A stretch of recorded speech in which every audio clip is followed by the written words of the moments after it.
to release all of the Epstein-related documents that it has in its capacity. Whether or not that ultimately happens remains to be seen. But this has obviously been an issue for the White House that has not gone away despite their best efforts. So obviously we're going to see what is said about that at this briefing. Also the new job reports and provision from the BLS that came out today is going to be a key topic for this White House. As that has been something that obviously has been a center of controversy after they've hired Dr. Erica McIntyre from the BLS, the commissioner there, because the numbers that they did not like, arguing that that data was faulty. Now we're going to see what they have to say about these new numbers that came out today for us.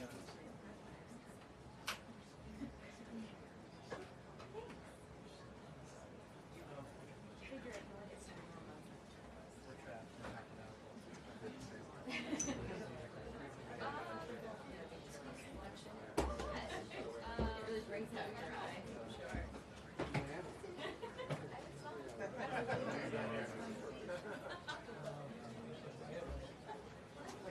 Yeah. My mom's birthday on Friday. Also shows. We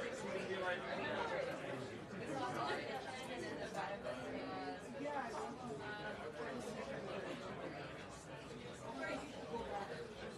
and my mom was like waiting for the second that she had it upstairs. Yeah, I don't think we should leave it there. I would just move it right to the door. I'm trying to take some sure.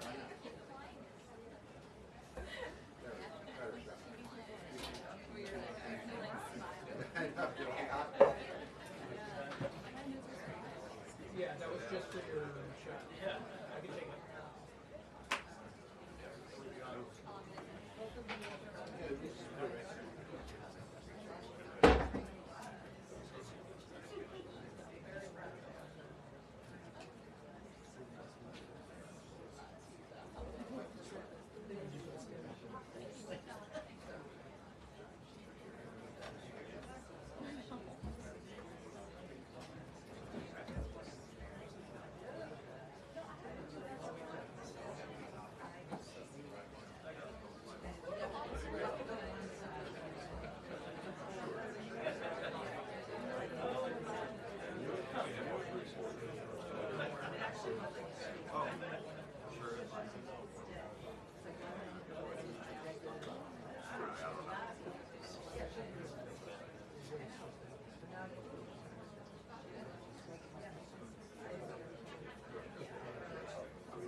What's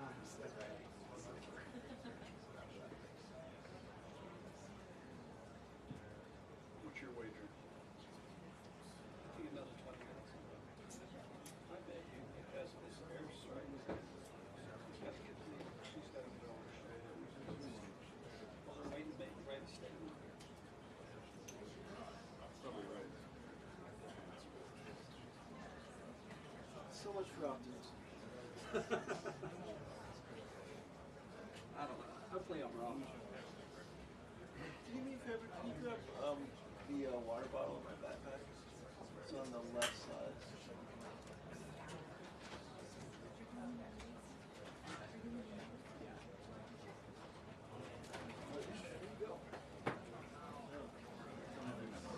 Jackie. Sure.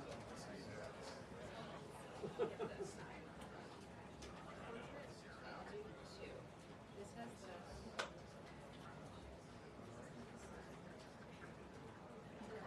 I know, we do some regular, not portrait. You're familiar with it.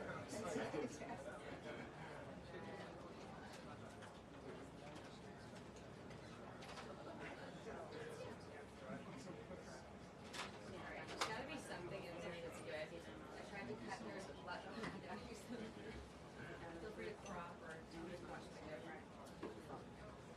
We do 3/4 of the year in Berkeley and a quarter now in Austin. I'm Mike Sheldon.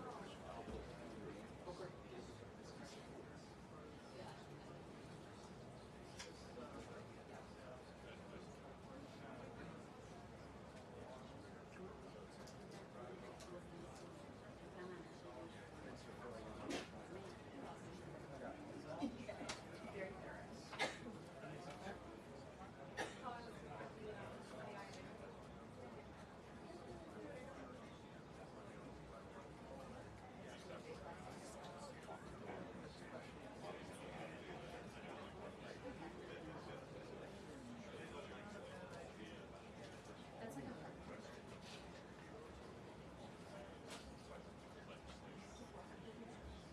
That's like a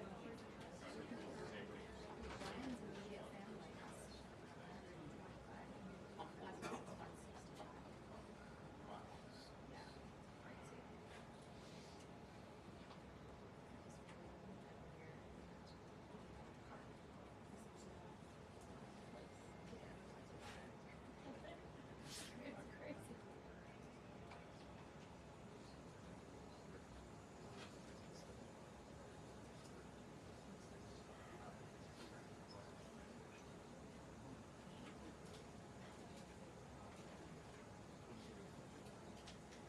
Don't have a date yet.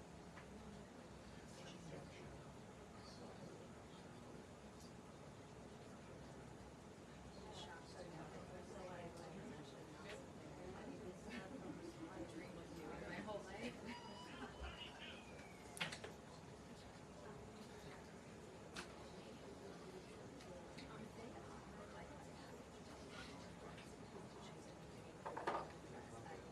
They do that. People try to do that. That's not great.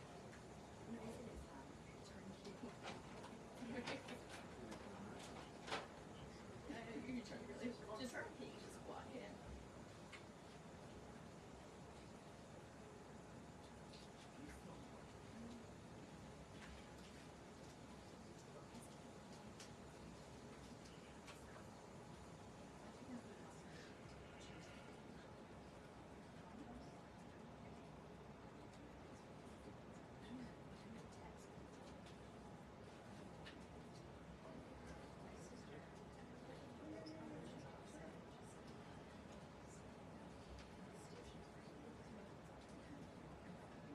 Yeah, literally. Like, I'll do a group text.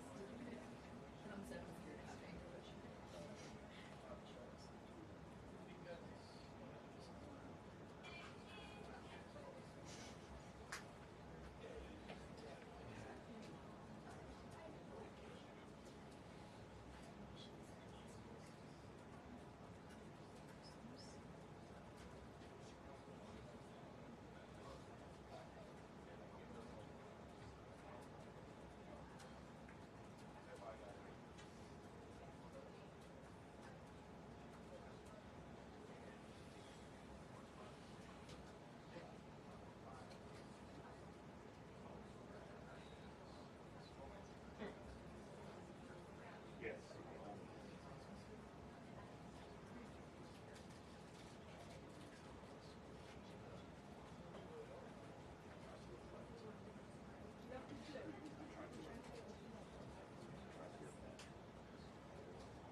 Good afternoon, everybody. Apologize for my tardiness today. Thanks for being here. Another packed room. It's good to see. We'll begin with a scheduling update today. President Trump will commemorate the 24th anniversary of 9/11 on Thursday with a visit to the Pentagon Memorial in the morning, followed by an appearance at the New York Yankees game at Yankee Stadium in the Bronx on Thursday evening. Next week, as you all know, the President and the First Lady will depart for their historic state visit to the United Kingdom on Tuesday, and they return to Washington on Thursday. Today, I would like to address the tragedy that has not received nearly enough media attention, the brutal murder of Irina Zarutska. Here are the facts that many outlets have shamefully and intentionally failed to report until President Trump drew attention to it. On August 22nd, Irina Zarutska was stabbed to death on the rail system in Charlotte, North Carolina, by a savage career criminal. This is a public transportation system that many in the area use every single day to go to school and work. Irina was on the train that night traveling home from her job at a pizzeria, still in uniform from her shift. This beautiful, innocent 23-year-old young woman was a Ukrainian refugee who had recently fled her country for a chance at a safer life and a promising new beginning here in the United States of America. But tragically, a public transportation system in a major American city was more dangerous than the active war zone that she left. The President and the entire White House are praying for her family and friends during this unimaginably difficult time. But while we extend our thoughts and prayers, we must also seek justice for this crime and call attention to this heinous incident. Surveillance video of the killing was finally released to the public this past Friday. It shows the alleged killer, DeCarlos Brown Jr., pull out a knife, get up from his seat behind Irina, and prepare to thrust a blade into her neck before the released footage gets cut. This is pure evil on full display. The most enraging and unacceptable part of this story is that her death was entirely preventable. DeCarlos Brown never should have been on that train that night. In fact, he should have been behind bars. DeCarlos Brown has been charged with crimes no fewer than 14 times, dating back to 2011, including for armed robbery, felony larceny, breaking and entering, and shoplifting. Brown had previously served 5 years in prison for a robbery with a deadly weapon charge, and he had also forfeited bonds 3 different times, twice in 2014 and once in 2023.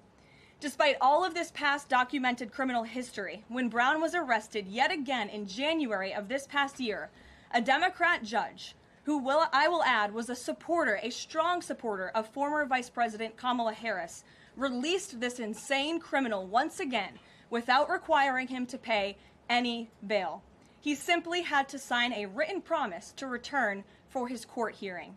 Think about how crazy it is to ask a career criminal, someone who by definition repeatedly breaks the law, to just sign a written promise and come back again another day. This is madness.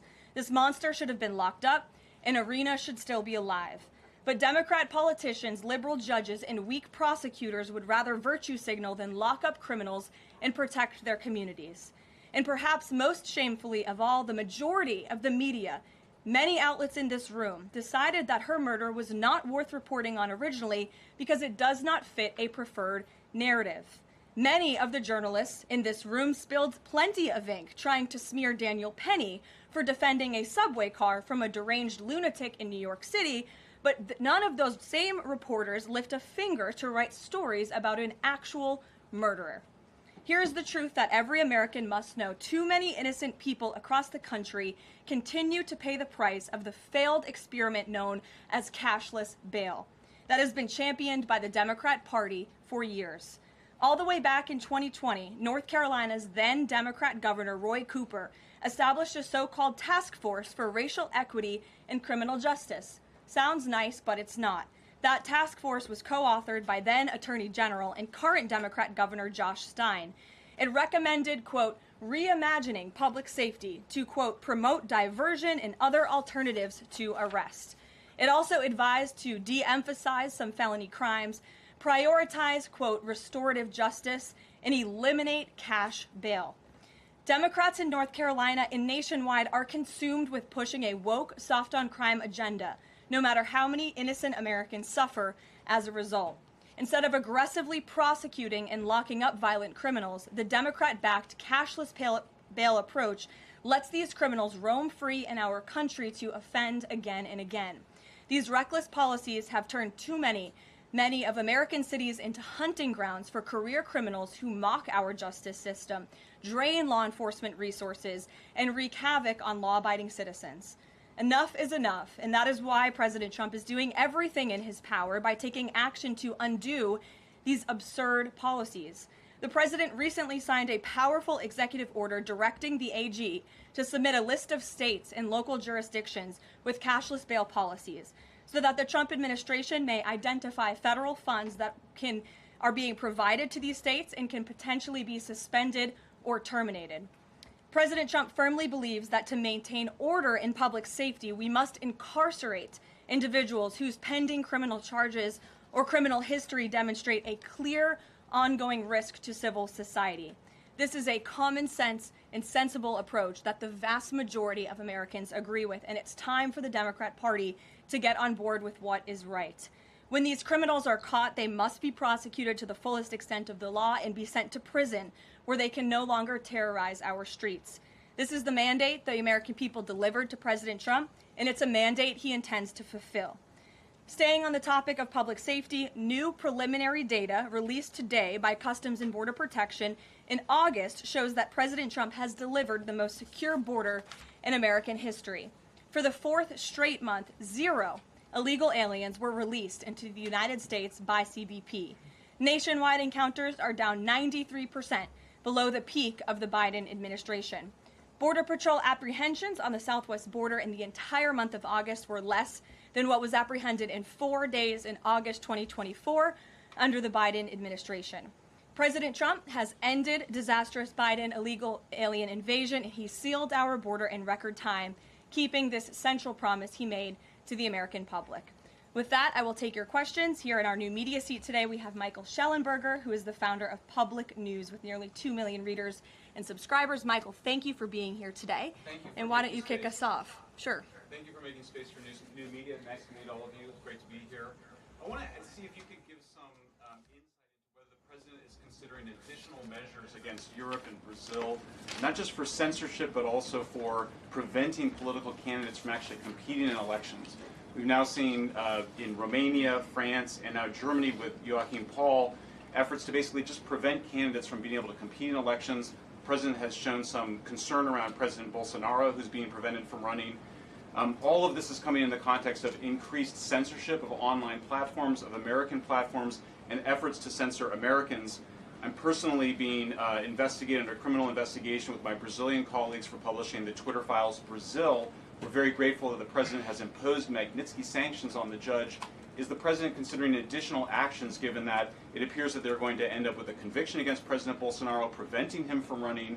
Is he considering doing anything about this crackdown in Europe? I mean, it's shocking to see Joachim Paul, this mayoral candidate in Germany, the criminal indictment against him cites him, quote, saying that he loves the Lord of the Rings as reason why he's an extremist and shouldn't be able to run. So I just wonder if you could speak to that. And again, I'm grateful to be here. Nice to meet you all. And I'm grateful for what the Trump administration has done to push for free speech abroad. Well, thanks for being here, Michael. We appreciate it. Freedom of speech is arguably the most important issue of our time. It is enshrined in our Constitution, and the president believes in it strongly. He himself faced censorship in his road back to this beautiful Oval Office here in Washington, D.C., so he takes this very seriously, as does, I know, the Vice President of the United States and the entire Trump administration, which is why we have taken significant action with regards to Brazil in the form of both sanctions and also leveraging the use of tariffs to ensure that countries around the world are not punishing their citizens in this way. And at the same time, the president is, while he's leveraging the United States to safeguard our interests abroad, he's also making sure that freedom of speech remains here in the United States of America. So I don't have any additional actions to preview for you today, but I can tell you this is a priority for the administration, and the president is unafraid to use the economic might, the military might of the United States of America to protect free speech around the world. Quick follow-up to that? Sure. Quick follow-up, which is just, there was a Reuters story saying that the Trump administration was looking at this Europe-U.S. trade deal as one of the sticking points, this issue of the censorship not just of U.S. platforms, of Americans. Do you have any updates on how those trade talks are going? And I also wonder if the president is concerned about NATO membership. NATO membership requires that you be a democracy and you have free speech. Is it possible that some of these actions that we've seen in Romania, France, and Germany would disqualify those countries from being in NATO after this? I have not heard the president discuss NATO membership in regards to this issue in particular, but I have heard him discuss the issue of free speech and the importance of free speech with foreign leaders around the world, including the Prime Minister of the United Kingdom. When we were in Scotland, the president brought this up and how important it is for the Prime Minister to protect free speech in the UK and in various conversations with other world leaders. So he brings it up, and I think the entire world knows that this is a priority for the President of the United States. Gabe. Thank you, Caroline. Regarding the Israeli strike in Doha, how much time or how much of a heads up did the U.S. get, and does the president support the strike? Sure. Well, I have a statement to read for all of you with respect to the Israeli strike in Doha, and here it is. This morning, the Trump administration was notified by the United States military that as Israel was attacking Hamas, which very unfortunately was located in a section of Doha, the capital of Qatar. Unilaterally bombing inside Qatar, a sovereign nation and close ally of the United States that is working very hard and bravely taking risks with us to broker peace, does not advance Israel or America's goals. However, eliminating Hamas, who have profited off the misery of those living in Gaza, is a worthy goal. President Trump immediately directed Special Envoy Witkoff to inform the Qataris of the impending attack, which he did.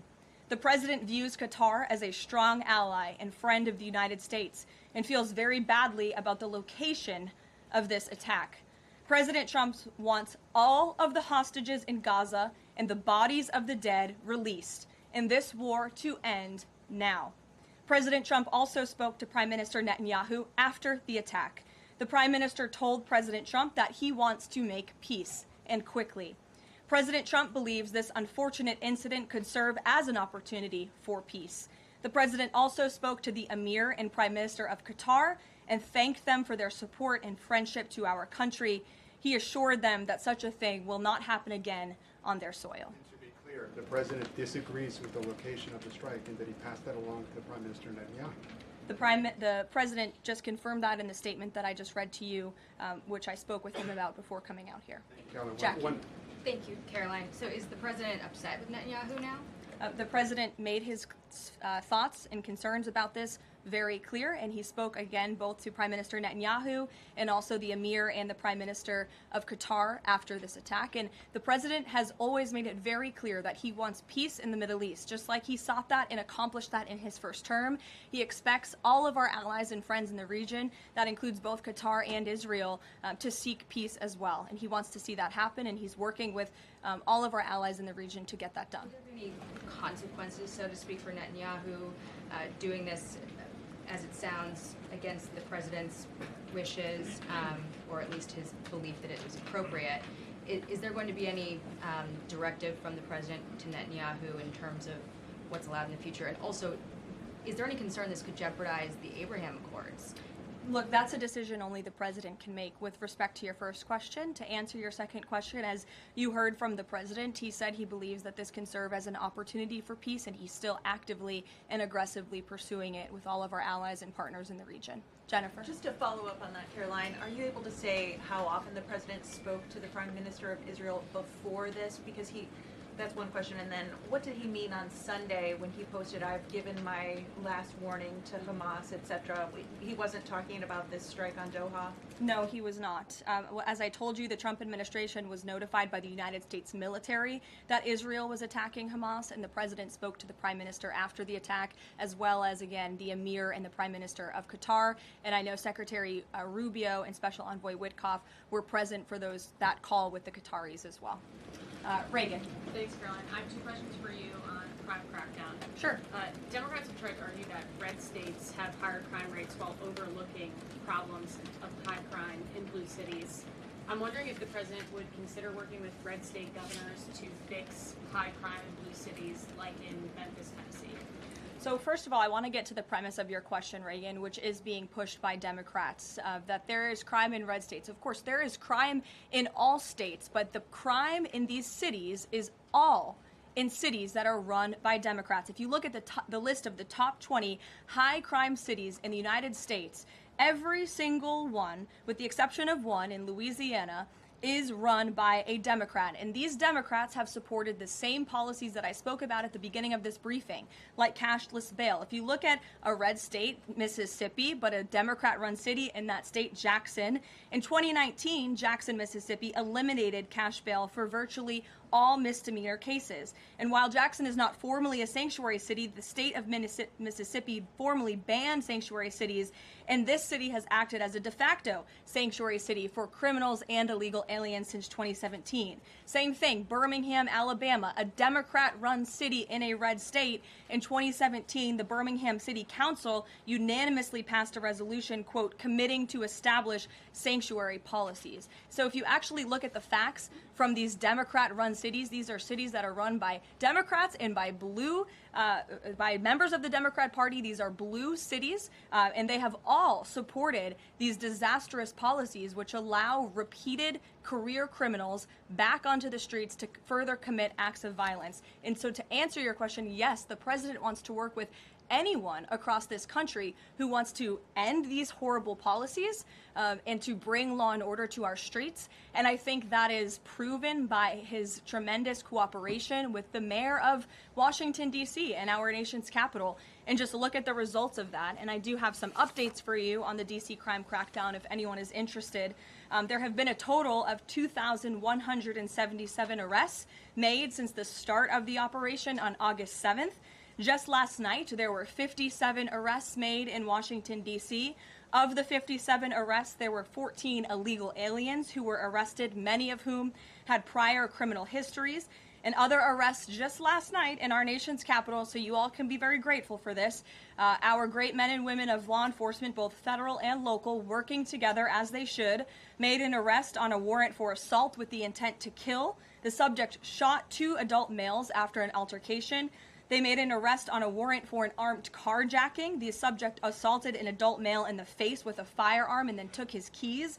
We also made an arrest on a warrant for simple assault and the destruction of property and subsequently charged with second-degree theft.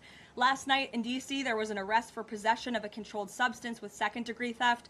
There was an arrest for possession of a controlled substance with the intent to distribute that subject. The person is also a subject of interest in a homicide and a carjacking. Last night in D.C., we also arrested a felon in possession of a firearm who was carrying that firearm without a license. So these are the career criminals. These are the bad guys that we are picking up in Washington, D.C. every day. The president would love to do this in every Democrat-run city across the country, and he hopes that more Democrats will call the White House to allow us to help them. One more that's D.C. specific. Congress is poised to not extend Trump's federalization of the D.C. police. Mayor Bowser signed an executive order formalizing cooperation with federal forces. You just mentioned all the success that the operation has had. Does the White House believe that the Mayor Bowser's action is enough to continue the crime crackdown? We are very grateful for the mayor's cooperation in this effort, and we look forward to continuing to work with her and the Metropolitan Police Department. Bloomberg. Thanks, Caroline. The president says, he was planning to speak with Putin soon. Can we expect a phone call between the two leaders this week? I don't have any phone calls to read out between you, the president, and any other foreign leaders. Ed. Thanks, Carolyn. I want to ask about the benchmark revisions that came out. If you look at the revisions between March of 2024 and March of 2025, and you do a little math, it averages out to 73,000 jobs roughly per month added to the economy, less than what was thought. When can we expect the Trump administration, now their policies are rolling out, for that increase, that average to increase? Well, let me just say something about the revisions that came out this morning. And this was one of the biggest revisions in absolute terms in decades. And the benchmark year, March 2024 to 2025, shows that the job growth was vastly weaker during the Biden administration than ever previously reported. Between this revision and last year's, job growth was actually overstated by approximately 2 million jobs. And the Biden administration stood up here and vouched for that data and told you that data was real. And when President Trump calls into question the veracity of that data, like he did before he took the oath of office and even now as president of the United States, States, he was ridiculed for that. And turns out this revision proves two things. Number one, the president was right, and this is why we need new leadership at the Fed. And this makes it very clear that President Trump inherited a much worse economy by the Biden administration than ever reported. And it also proves that the Federal Reserve is holding our monetary policy far too restrictive. Interest rates are too high. The Fed needs to cut the rates because of the mess that we inherited from the Biden administration. Time frame. The president has said a year. Secretary Bessent said maybe the fourth quarter. When can we expect these numbers to increase? Well, first, we need accurate numbers. We need truthful and honest data, which is why the president took the monumental step to try and appoint and confirm new leadership at the BLS so we can have data that we can actually rely on. And that's what the president is doing, and we hope that his nominee will soon be confirmed. Charlie. You addressed the crime of Irina Zurika, and the president has done a lot to deliver justice for victims of crimes like that horrific stabbing. And the Epstein files are back in the news because a lot of Americans feel that that Jeffrey Epstein's victims never got justice. Does the president care about these victims? Do you think he can does he want to deliver more justice for them, and is he willing to meet with them? The president cares about victims of all crimes, and that's why Republicans in the Trump Department of Justice have done more in terms of transparency when it comes to the Epstein case than any prior administration. And why are the Democrats all of a sudden caring about this? It's because they are desperately trying to concoct a hoax to smear the President of the United States. We have seen this time and time again. Ro Khanna and all of these other Democrats, they could have cared about those victims 4 years ago when Joe Biden was in office. They could have pushed for transparency then. Unfortunately, the Democrats are using victims as political pawns to try to smear and to push a hoax against the President of the United States. And I will get you numbers on the amount of child predators that this administration and this FBI and this Department of Justice have locked up under President Trump's leadership. We have done more than any president to protect victims of crime, especially disgusting, heinous sexual crimes, and that includes the deportation of illegal aliens who are perpetrating these crimes against innocent victims in our country right now today, and that remains a top priority for this administration. Does the president, will he meet with the victims? On the Doha strikes, did the president speak with Netanyahu before they were carried out? Did he urge him to not go through with it, or did they only speak afterwards? Again, I read you a statement. The Trump administration was notified by the United States military that Israel was attacking Hamas. The president directed his special envoy Witkoff to immediately call the Qataris, and after the attack, he spoke to Prime Minister Netanyahu. One more. Behind you. Thank you. Go ahead. About the Epstein case, would the White House support a professional handwriting expert review of the document released yesterday to prove that it's not the president's signature? Sure, we would support that. And in fact, I have already seen many forensic analysts of signatures coming out. I believe it was the Daily Signal that published a piece with 3 separate signature analysts who said that this absolutely was not the president's authentic signature. And we have maintained that position all along. The president did not write this letter. He did not sign this letter. And that's why the president's external legal team is aggressively pursuing litigation against the Wall Street Journal, and they will continue to. Christian. Thanks, Caroline. Following up on Ed, now that we have these revised jobs numbers, is the president concerned at all that price spikes, stemming from his tariffs through the end of the year, might actually be driving the country towards a depression or a recession? What I'm asking is he committed to these policies now that we know how faulty the jobs data was? The president is committed to his policies because his policies are working, Christian. And there have been a lot of people fear-mongering about inflation in this room, but it just has not come to fruition. On a monthly basis, CPI inflation has now come in at or below the market's expectation for 6 consecutive months, every month that President Trump has been in office.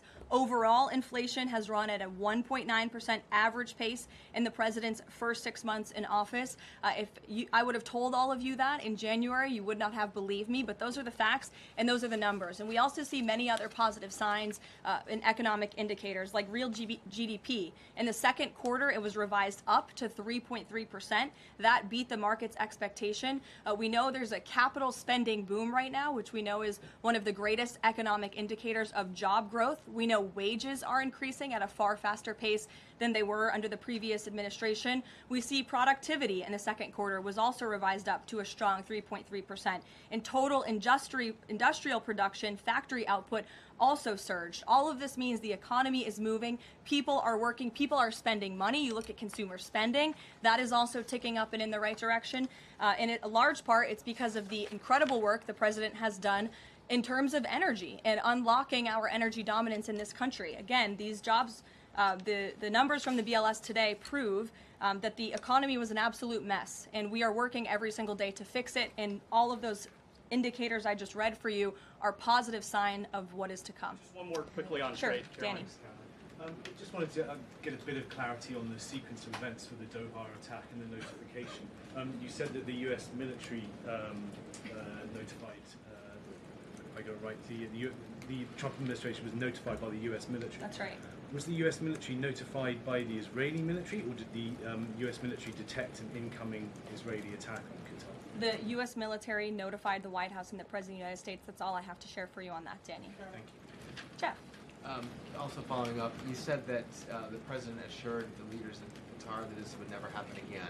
Did he say that to the Prime Minister of Israel, and did Prime Minister Netanyahu agree to that? The President told that to the Emir and the Prime Minister of Qatar, and the President also overstressed the importance of peace in the region in his conversation with Prime Minister Netanyahu as well. And Prime Minister Netanyahu told President Trump he wants peace and he wants it quickly. That's what the President expects to happen. The President is very clear in the statement that he just had me read, and you will all see it out on True Social very shortly, I am sure. The whole world will see it. He wants all of the hostages released out of Gaza, and he wants this war to end. Those are two clear directives that the President is making very clear for the entire world to understand. Mary. But Qatar obviously has been helping to negotiate these ceasefire talks. Does the President think that Israel is undermining negotiations by striking Qatar? Is he concerned that Qatar's no longer going to want to play that intermediary role? I think the President addressed that in the statement. I can read the whole thing for you again. I think it's very thorough because the President wanted to address all of your questions. We wrote, unilaterally bombing inside Qatar, a sovereign nation and close ally of the United States that is working very hard and bravely taking risks with us to broker peace, does not advance Israel or America's goals. However, eliminating Hamas, who have profited off the misery of those living in Gaza, is a worthy goal. So he answered that question and to be himself. Clear, you can't say that Israel informed the U.S. What I can tell you is the United States military informed the Trump administration. Thank you. A quick follow on that. Can you tell us when the U.S. military was notified, given that the largest U.S. military base is in Doha? And then I have a question on D.C. crime. This morning, just before the attack, as I said earlier as well. Okay, thank you. And yesterday, the President spoke about D.C. crime and talked about how there was virtually none. And then he expressed frustration about things that take place in the home they call crime. He said, they'll do anything they can to find something. If a man has a little fight with the wife, they say this is crime. See, now I can't claim 100%. Exactly what crimes was the President referring to? He wasn't referring to crimes. That's exactly the point he was making, Ouija. What the President is saying is that these crimes will be made up and reported as a crime to undermine the great work that the federal task force is doing to reduce crime in Washington, D.C. And I think the President has every reason to believe that, given the efforts of many reporters in this room who actively seek to undermine the President and what he's doing in our nation's capital. We all know that deep inside you all agree with this because you all live here, and I'm sure you are very grateful for the administration's efforts to make the city, which we all reside in, much safer for ourselves and our families. Michael. Thank you, Caroline. Florida Congressman Randy Fine is calling for judges to face consequences if the violent repeat offenders they release go on to commit new crimes. Is that something the President supports? It's not something I've heard the President discuss. You can ask him yourself next time you have the opportunity to. How's that? Caroline, one more question. On Thursday, President Trump will head to the Pentagon and also to New York City in honor of the 24th anniversary of 9/11. Has the President expressed any interest on creating or having congressmen create a new 9/11 commission to answer some of the ongoing questions many Americans have about that day? I, again, have not heard the president discuss that. You're welcome to ask him yourself, but I do know he very much looks forward to going to both the Pentagon and the Yankees game in New York City on Thursday to commemorate the 24th anniversary. As you know, the president is a New Yorker at heart. He loves the city very much. It is his home, and you'll hear more about that on Thursday when the president speaks on this himself. Kelly. Karoline, thank you. I wanted to ask you a question about the president speaking yesterday before the Religious Liberty Commission. As you know, he's created the White House Faith Office, the Task Force on Anti-Christian Bias, and yesterday he talked about the importance of the Bible in America and the importance of prayer in America. Some people have criticized him for that in stating that he's espousing Christian nationalism. Yet the president has called on the American people to band together in praying for this nation for people of all faiths. How important is that to the Trump administration, and are there guidelines for implementing that? Well, last time I checked, it's not just Christians who pray, it's people of all faith who pray, and that's what the president wants to protect, the religious freedom for Americans of all faith. And he spoke about that yesterday, and that's why he was very proud and excited to announce this new initiative, Pray America, encouraging all Americans to pray for our country and the goodness of our country leading up to America's 250th birthday next year. Why don't we take some from the sides? Elizabeth, go ahead. Thank you, Caroline. I have two questions. Sure. First, on prayer again. Is the Trump administration looking for the forthcoming prayer guidelines to challenge existing court precedent on the right to pray in public schools? Well, the president spoke about that yesterday, and some of the changes we are making to ensure that the religious liberties of America's students and our youth are respected in public schools. In fact, he had a young student and invited him on stage to share his story about how when this young boy spoke about biological and biblical truth in his classroom, he faced consequences for that, and how Americans of faith should not be facing consequences for expressing their religious freedom and their religious views. Not in any public school in America should that be happening. You heard the president talk about that yesterday. Sure. Caroline, thank you so much. Regarding Israel attacking Doha, decided phone call, what was President Trump's involvement in the attack, if any? Look, I don't have anything more to read out for you on this other than the very lengthy and thorough statement that I have shared repeatedly now. Sure. Go ahead. Thank you. After the Supreme Court ruling yesterday on the ICE raids in Los Angeles, some, particularly non-white U.S. citizens, are saying that they're going to begin carrying their U.S. passports with them at all times. What is the White House's response to Americans who are concerned about being swept up, as others have been already, in these enforcement actions? They should not be concerned, because this administration is focused on the detention and deportation of illegal alien criminals who broke our nation's immigration laws. And the Supreme Court upheld the Trump administration's right to stop individuals in Los Angeles to briefly question them regarding their legal status, because the law allows this, and this has been the practice of the federal government for decades. And the Immigration and Nationality Act states that immigration officers can briefly stop an individual to question them about their immigration status if the officer has reasonable suspicion that the individual is illegally present in the United States. And reasonable suspicion is not just based on race, it's based on a totality of the circumstances to review. And I will tell you, I spoke to our border czar about this morning. When ICE goes out to conduct a targeted operation to deport illegal criminals from our community, they are doing so with intelligence, they are doing so with law enforcement sources, they are doing so in most cases with the backing of local law enforcement who know exactly where these illegal alien criminals and drug traffickers and drug dealers are hiding in plain sight in American communities. And the men and women of ICE are doing everything they can to not only follow the law, but to enforce the law. And it's about time that has happened, because we had 4 years of an administration who completely ignored and evaded our nation's very clear immigration laws, and the Supreme Court has reafirmed that. Sure. Thanks, Caroline. One of the other documents released by the House Oversight Committee contained a photo of Jeffrey Epstein holding an oversized check that was made out to him in the check from the president for $22,000 for a fully depreciated woman. I wondered if the president has any recollection of that, or what you guys make of that photo that was included in those documents. Did you see the signature on that check? It is not Donald Trump's signature. It is absolutely not. The president did not sign that check. But does he recognize the Jordan, woman? go Caroline, ahead. on, No. on the New York City election, Caroline. is he Well, considering? I'll take both of you. Go ahead. So first, is the president considering offering Mayor Eric Adams a job? If so, why? And does he think Curtis Lee was a serious candidate for New York City mayor? Look, the president has made it quite clear he wants this race to move forward in New York City. He does not want a communist to be running New York City, but as for weighing in on other individual candidates, I'll leave that to the president to do himself. Caroline, and then following up on Reagan's question, you know, many of these highest crime cities in America, they're led by black mayors, including the three that you mentioned, Jackson, Memphis, Birmingham. So given that, what's your response to criticism from the left that Trump is targeting black mayors? Isn't he just trying to protect black people? The president is trying to protect all Americans from crime, and he wants to make all of our cities in America safe. And the fact is, the most dangerous cities in America are run by Democrats, overwhelmingly. And according to the FBI crime statistics, 19 of the top 20 cities with the highest murder rate are run by Democrats. And these high crime Democrat-run cities are driving up the crime stats in otherwise safe red states. So of course he wants to address this problem. He's made that quite clear. You know, Mike Johnson, he came out and said that the president was an FBI informant. Do you know what he meant by that, if it's not true? I can affirm that is not true. I think the speaker was referring to the fact that President Trump kicked Jeffrey Epstein out of his Mar-a-Lago property for reasons the president has already discussed. John.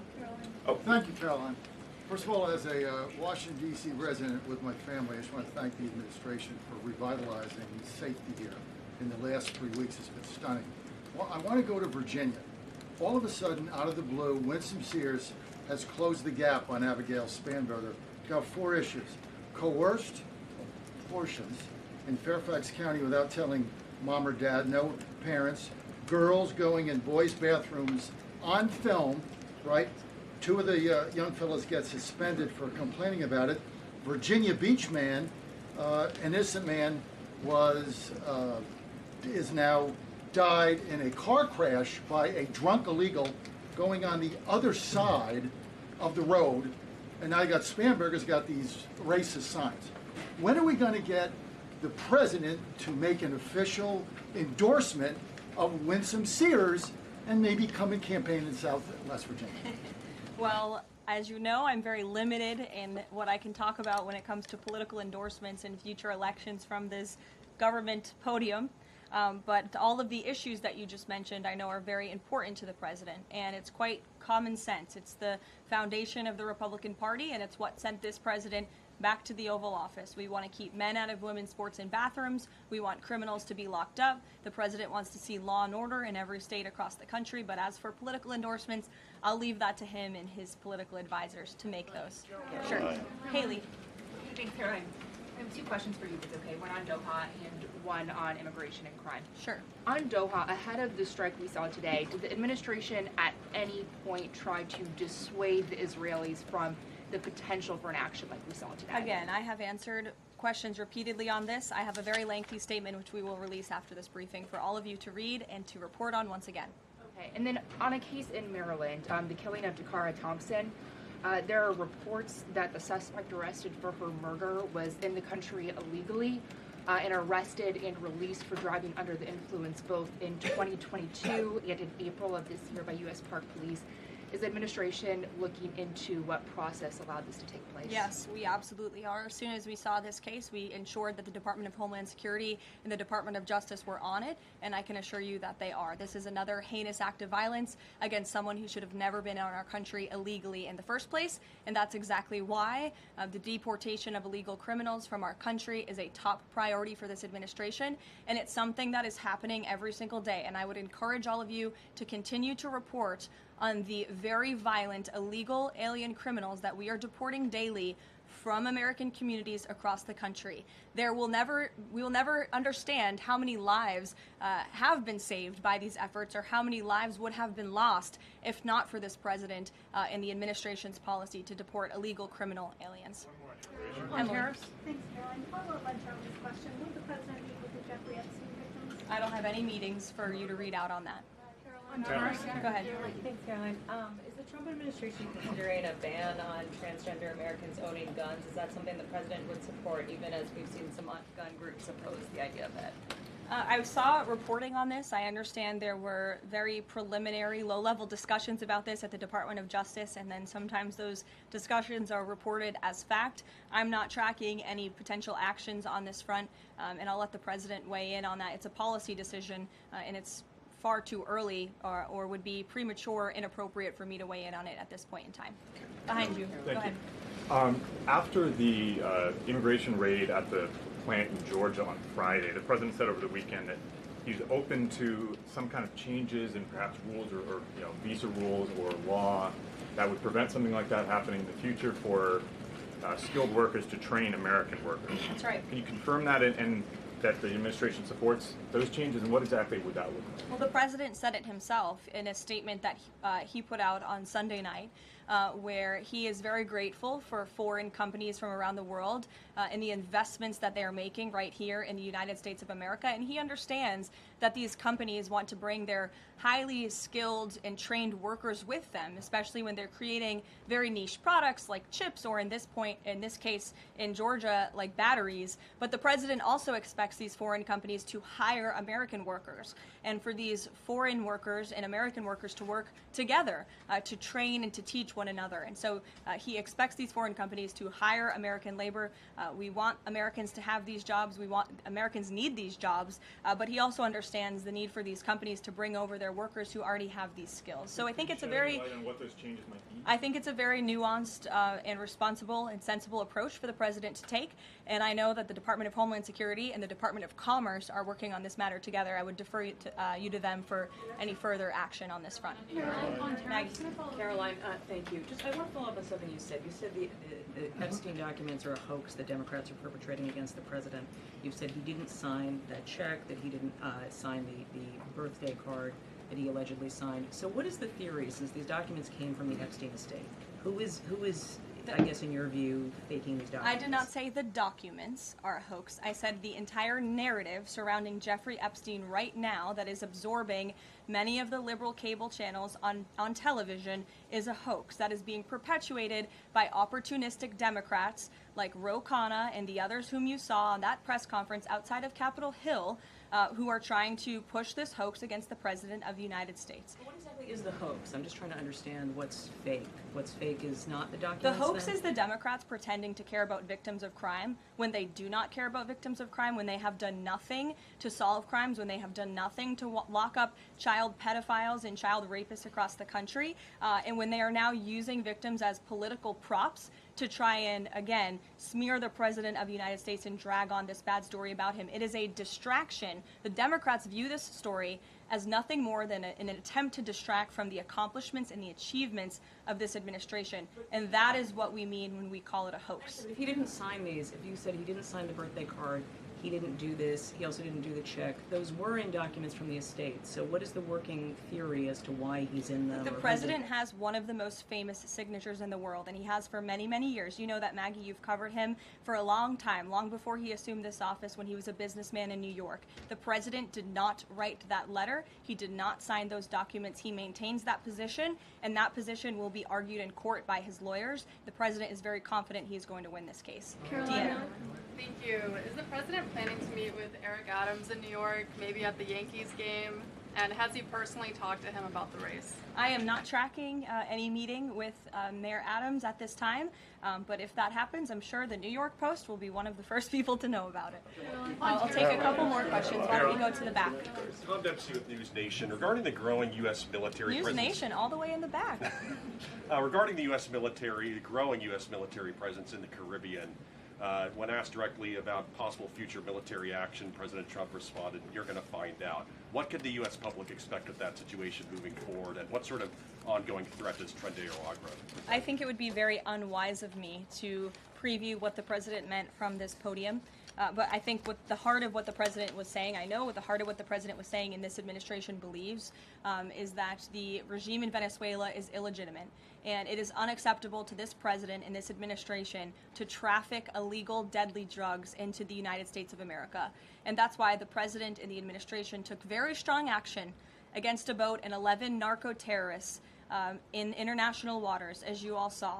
I think that sends a very strong message to drug traffickers around the world. The president will not tolerate it, and the amount of drugs on that boat represents the lives of thousands of Americans that could have been killed by that deadly poison, and we're not going to allow that deadly poison to come into our country. The president will be signing a proclamation in the Oval Office later this afternoon, and we will see you all later. Thank you. Thank you.